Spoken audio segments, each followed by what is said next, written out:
Welcome to my video essay, where I'll be talking about a story structure devised by Dan Harmon, known as the story circle. I'll be using this template here in particular, and applying it to one of my favorite TV shows, Dan vs. Dan vs. is a comedic cartoon series about an angry little man who's constantly seeking revenge on all the things that have wronged him.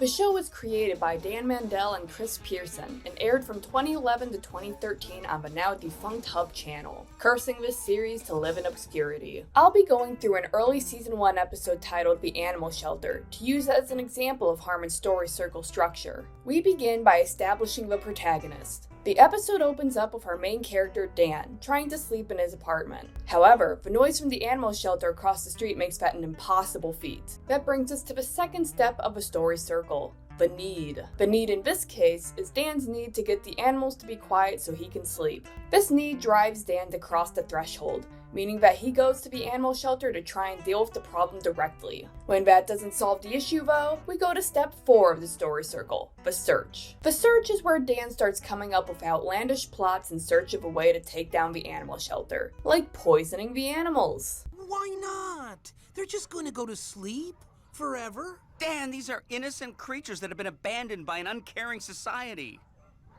What if I just poison the guy who works there? This plan flies out the window though when Dan's friend Chris eats all of a poisoned casserole he made. This delays Dan's revenge as he now has to take Chris to the hospital, and many shenanigans ensue. Once Chris is mostly stable though, Dan drags him along to continue his immoral quest. This is where we get to step 5, the find, where Dan finds the solution to his problem, explosives that he will use to blow up the animal shelter. After making the purchase with Chris's wallet, Dan takes them to BurgerFile as a treat.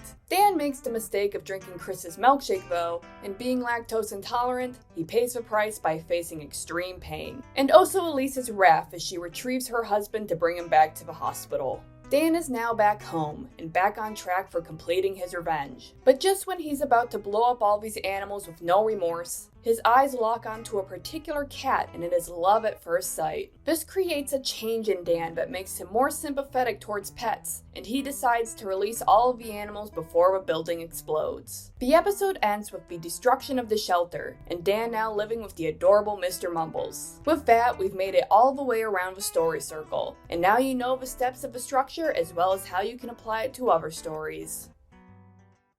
But can we stop for milkshakes now? What? No! We're on a mission! Besides, you know I'm lactose intolerant, but you promised! I did not! You did! You promised, you jerk! You shut your mouth!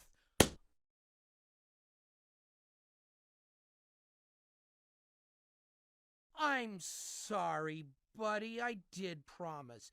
Let's get you that milkshake. Thanks, Dan. You're the best. I know, man. I know.